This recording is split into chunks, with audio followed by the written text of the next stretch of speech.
Assalamualaikum warahmatullahi wabarakatuh. Halo everyone, saya perwakilan dari kelompok 2. Hari ini kita memiliki bintang tamu spesial. Di belakang saya sudah ada Pak Sohib dan Jian yang akan bertanya-tanya sekaligus memberikan ilmu-ilmu yang bertemakan substansi dan strategi dakwah Khulafaur Rasyidin. Oke, langsung saja ditonton. Assalamualaikum warahmatullahi wabarakatuh.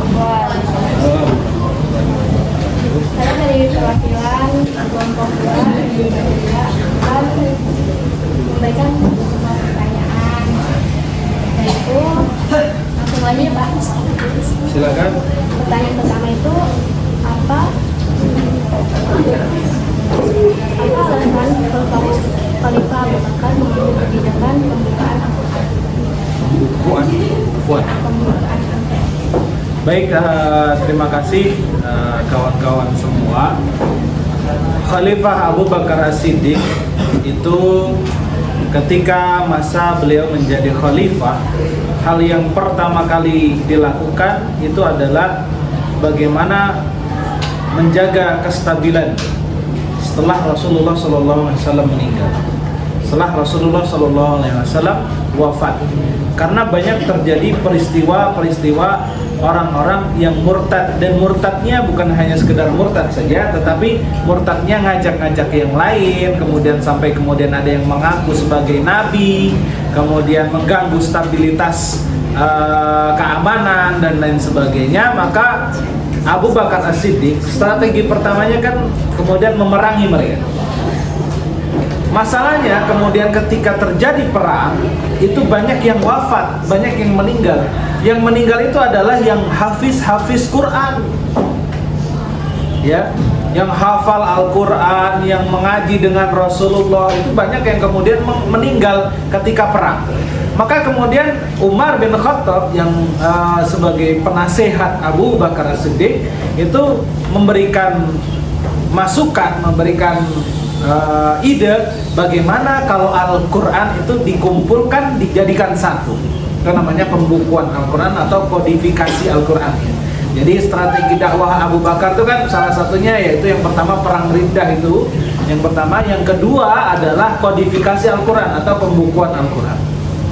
Nah, Abu Bakar As-Siddiq kemudian memerintahkan kepada Zaid bin Sabit, ya, Zaid bin Sabit itu yang memimpin, ya,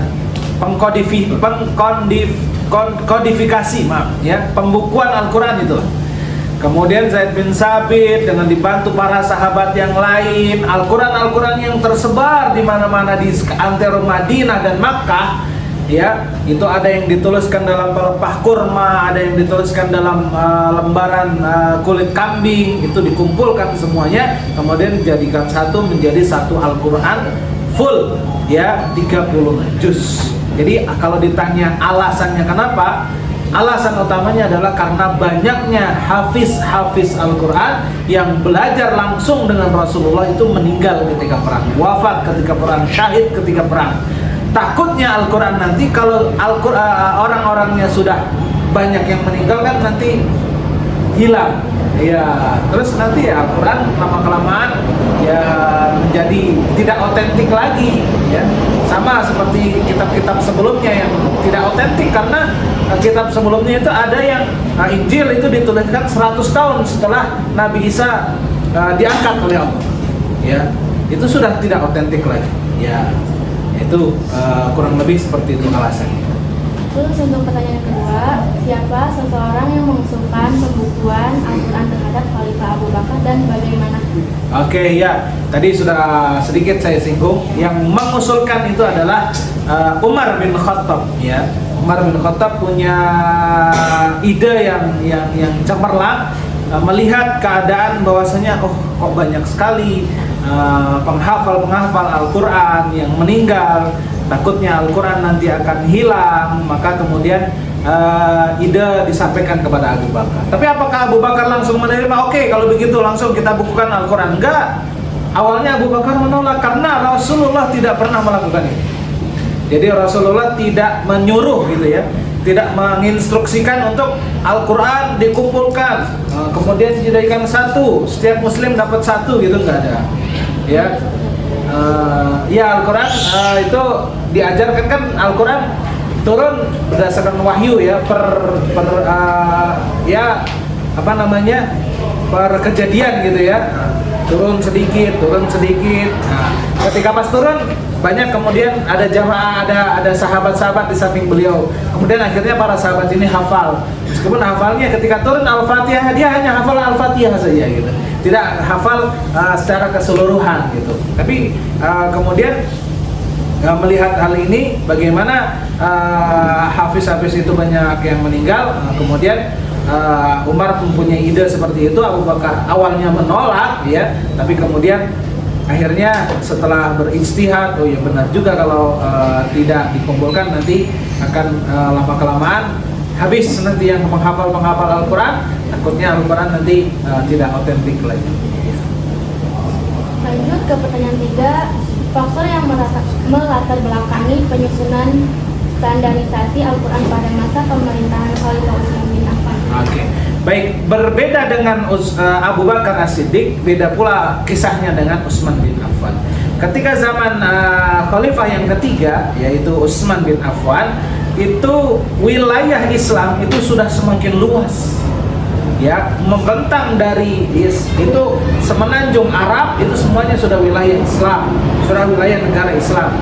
Kemudian tambah dengan Mesir, kemudian ditambah dengan Afrika bagian utara semuanya sampai Aljazair, ya, Maroko, ya, itu semua wilayah Islam. Sampai kepada Iran, semuanya itu sudah. Dan asal tahu saja, mereka itu awalnya mereka tidak berbahasa Arab. Ya. Bahasanya yang dia sadari itu apa ya? Ya, bahasanya lain-lain, ada yang bahasa Swahili, ada yang bahasa Urdu, ada yang bahasa lain-lain, macam-macam, ada yang sampai India kan Islam ketika itu. Nah, ketika membaca Al-Quran kemudian ada dialek-dialek. Nah, karena awalnya Al-Quran itu kan tidak memiliki harokat, bahkan tidak memiliki titik. Ya, Arabnya gundul ya. Jadi banyak kemudian perbedaan bacaan ya. Perbedaan bacaan antara yang di Mesir bacanya berbeda, yang di Iran bacanya berbeda ya. Kemudian punya inisiatif Khalifah Utsman ini untuk bagaimana caranya agar dialek-dialek atau perbedaan-perbedaan bacaan ini tidak terjadi. Kemudian Al-Quran tadi yang sudah dikumpulkan oleh Abu Bakar kan ada satu. Tadi sudah dikumpulkan oleh Abu Bakar, Khalifah pertama, dikumpulkan sudah jadi, kemudian disimpan gitu. Itu disimpan sebagai pengingat, disimpan di rumahnya Hafsah binti Umar, Ummul Mukminin. Ya, Hafsah binti Umar itu kan Ummul Mukminin. Disimpan di sana. Nah, kemudian diambil oleh Utsman, disalin sebanyak 7 kali, ya tidak ada percetakan ketika itu ya, maka ditulis ulang ya, maksudnya ditulis ulang itu disalin ya, bukannya diganti lagi, enggak, tapi disalin berdasarkan teks yang asli sebanyak 7 atau 8 teks ketika itu kalau nggak salah, kemudian disebarkan ke setiap provinsi. Ini pedomannya, Al-Quran yang asli seperti ini, Al-Quran yang asli seperti ini, Al-Quran seperti ini, bacaannya disamakan, ya akhirnya yang lain itu diminta untuk dibakar. Itulah namanya, makanya standarisasi, ya seperti itu ya. Oke. Lanjut yang keempat, apa saja faktor yang menyebabkan banyak kecewa terhadap pemimpin Utsman? Baik, kepemimpinan Utsman bin Affan itu sebenarnya kalau dibilang kecewa dengan Utsman bin Affan itu tidak langsung kepada Utsman bin Affan kecewanya, tetapi lebih kepada gubernur-gubernur yang diangkat oleh Utsman bin Affan, karena ternyata gubernur-gubernur yang memimpin provinsi-provinsi itu banyak yang ada yang kurang amanah gitu ya, ada yang menyalahgunakan amanahnya. Akhirnya banyak masyarakat rakyat Islam ketika itu kemudian protes, dan protesnya itu langsung datang kepada Utsman di Madinah ya, apalagi kemudian dikompori juga oleh Abdullah bin Ubay, orang-orang munafik yang makin panaslah orang-orang Islam itu ya ketika itu. Jadi awalnya ya dari gubernur-gubernur yang kurang amanah, kemudian dilaporkan kepada Utsman, tanggapan Utsman, kemudian menurut mereka kurang kurang membuat mereka puas. Terus ditambah dengan dikompori oleh Abdullah bin Ubay, sudah. Kemudian akhirnya terjadilah pemberontakan yang sampai menewaskan Utsman bin Affan. Kira-kira seperti itu. Terus yang kelima, bagaimana bentuk dakwah pada masa Khulafaur Rasyidin? Oke, kalau Khulafaur Rasyidin tadi kita sudah bahas ya, strategi Abu Bakar As-Siddiq seperti ini. Ada yang bentuknya adalah perang melawan orang-orang murtad, orang-orang yang tidak mau bayar zakat juga tidak diperangi oleh Abu Bakar As-Siddiq. Kemudian setelah itu Abu Bakar As-Siddiq juga melakukan pembukuan Al-Quran. Kalau Umar bin Khattab itu kemudian lebih kepada bagaimana menetapkan peraturan-peraturan, karena keadaan ketika itu sudah lumayan aman ya. Ketika zaman Umar bin Khattab itu keadaan sudah lumayan aman ya, sudah aman gitu ya. Kemudian fokusnya kepada perluasan wilayah. Ya, satu perluasan wilayah, yang kedua aturan ditegakkan. Jadi ditegakkanlah aturan-aturan, dibuatlah undang-undang berdasarkan Al-Quran dan Al-Hadis. Itu zaman Umar bin Khattab. Kemudian ketika zaman Utsman bin Affan, kembali lagi diperluas lagi wilayahnya yang saya cerita sampai ke Mesir, sampai ke mana-mana itu tadi ya. Terus ditambah lagi dengan bagaimana standarisasi Al-Quran itu ya. Kemudian kalau zaman Ali bin Abi Thalib itu adalah bagaimana meredam karena ricuh ketika itu, meredam kericuhan itu, mengganti gubernur-gubernur yang tidak amanah. Jadi Ali bin Abi Thalib itu mengganti gubernur yang tidak amanah, diganti dengan gubernur yang baru. Setelahnya itu kemudian Ali bin Abi Thalib juga mengembalikan tanah-tanah yang tadinya diambil paksa oleh gubernur yang sebelumnya itu, diambil alih kepada negara. Kira-kira seperti itu. Yang keenam, kebijakan yang diambil oleh Khalifah Ali bin Abi Thalib pada masa awal pemerintahannya itu kayak gimana? Ya, itu tadi ya yang saya ceritakan barusan. Ali bin Abi Thalib itu pertama adalah mengganti gubernur-gubernur lama yang pada zaman Utsman masih berkuasa, yaitu diganti dengan yang baru, dengan yang lebih amanah menurut Ali bin Abi Thalib.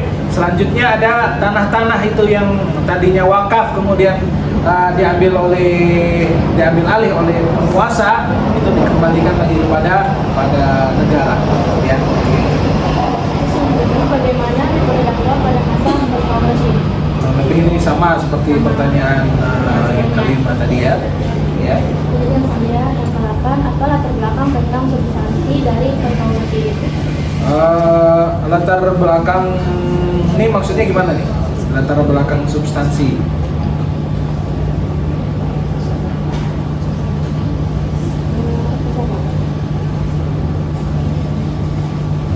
Ya, saya pikir Nabila, ini pertanyaan yang selanjutnya ini kan tentang substansi proses pemilihan, ini kayaknya sudah pernah dibahas sebelumnya. Iya, jadi cukup jadi ya, sampai di skip aja. Oke, sudah. Sekian dari saya, kelompok 2. Wassalamualaikum warahmatullahi wabarakatuh. Oke, terima kasih.